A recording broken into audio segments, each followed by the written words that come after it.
Olá, você sabe classificar o seu aluno com hipertensão arterial? Afinal, existe hipertensão estágio 1, estágio 2 e estágio 3, o paciente com pré-hipertensão, hipertensão arterial sistólica isolada. Então vem comigo que eu vou te ensinar. Fala pessoal, se você não me conhece, sou o professor Dr. Odilon Abraim. E antes, aquele recado importante, aperta esse botão vermelhinho para você se inscrever no canal, porque você vai ajudar demais o nosso trabalho e vai motivar para que eu continue elaborando mais e mais aulas gratuitas. Nessa aula a gente vai falar um pouquinho sobre a hipertensão arterial e como classificar o nosso aluno. Afinal, nem todo hipertenso ele é igual. E a gente sabe que quanto maior o estágio, maior o risco de um evento coronariano, de morbimortalidade. Nesse caso, é muito importante que nós possamos classificar e explicar a importância clinicamente do estado atual dele de saúde e estabelecer metas e objetivos que serão viáveis e factíveis. Toda essa aula ela foi pautada na última diretriz de hipertensão arterial de 2020, que é a diretriz brasileira de hipertensão arterial. Eu vou deixar também o link disponível aqui para vocês. O primeiro ponto que a gente tem que entender é que a hipertensão arterial é uma doença multifatorial que é caracterizada pelos níveis elevados e sustentados da pressão arterial. O grande problema é que ela é uma doença assintomática e muitas das vezes ela é silenciosa. O paciente não sabe que está com a pressão arterial elevada. E quanto maior esse nível pressórico, maior o risco de morbimortalidade. As principais doenças que estão associadas com a hipertensão, o infarto agudo do miocárdio, eventos cerebrovasculares, doenças renais, entre outras. Para se ter uma ideia, existem estimativas que de cada 3 pessoas no mundo, uma está com pré-hipertensão ou hipertensão arterial. Isso é uma estimativa, inclusive, da CDC, que é o Center Disease Control. É uma estimativa forte e a gente sabe que em decorrência do envelhecimento populacional, que é um fenômeno global, mais e mais pessoas possivelmente terão a hipertensão arterial. Porque é uma doença que está correlacionada muito fortemente com a idade. Aqui eu deixei a tabela de classificação, que é o foco dessa aula de hoje, para você classificar o seu aluno. E como eu disse, da diretriz de 2020, porque isso pode sofrer mudanças. A recomendação vigente hoje é que nós tenhamos uma pressão arterial abaixo de 120/80. Então, vou repetir. A recomendação atual é que nós tenhamos pessoas adultas, essa é a pressão arterial de consultório, pressão arterial abaixo de 120/80 milímetros de mercúrio. Essa é uma recomendação. Se você tiver uma pressão entre 120 e 129, que é a sistólica, e 80 e 84 a diastólica, você tem uma pressão arterial normal.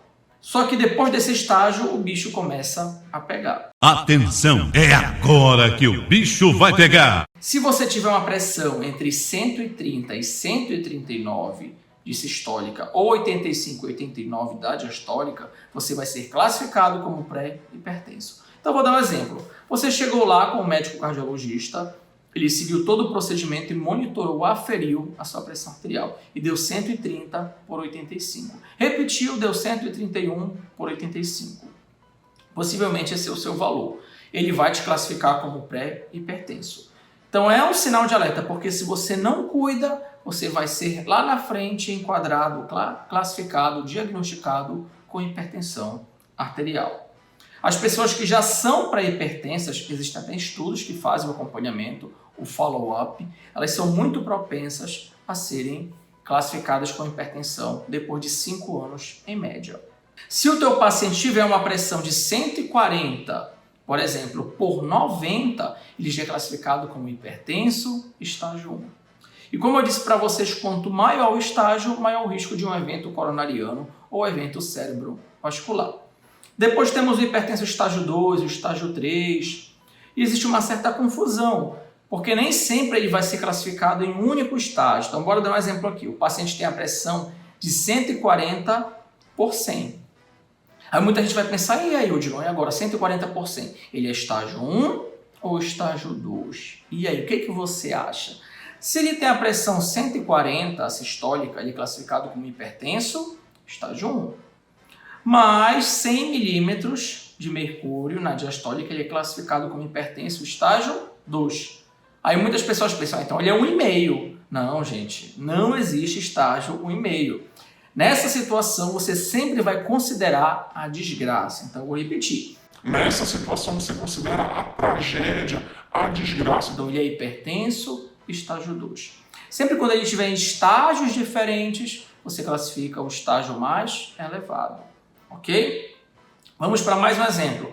O paciente tem uma pressão arterial sistólica de 181 milímetros de mercúrio e a diastólica de 101. Qual é o maior estágio? O maior estágio é o 3. Então, ele é hipertenso, estágio 3. Ok? Perceba que não é difícil classificar o nosso paciente, é só você olhar a tabela e categorizar. Só que o mais importante de tudo isso é você explicar a relevância clínica disso para o seu aluno. E tem o último estágio aqui, que a gente chama de hipertenso sistólico isolado. O que isso significa? Que essa pessoa só tem a pressão arterial sistólica elevada. A diastólica dele é controlada, então nesse caso a gente chama de hipertenso sistólico isolado. Vou te dar um exemplo. Se ele tem uma pressão arterial sistólica de 145 e a diastólica de 85 milímetros de mercúrio, ele é um hipertenso sistólico isolado. Existem também outras classificações que não é o foco dessa aula, mas um exemplo aqui seria o hipertenso resistente, que é quando ele cria resistência ao remédio. Mas vamos deixar isso para um próximo vídeo que eu explico todos os detalhes sobre isso.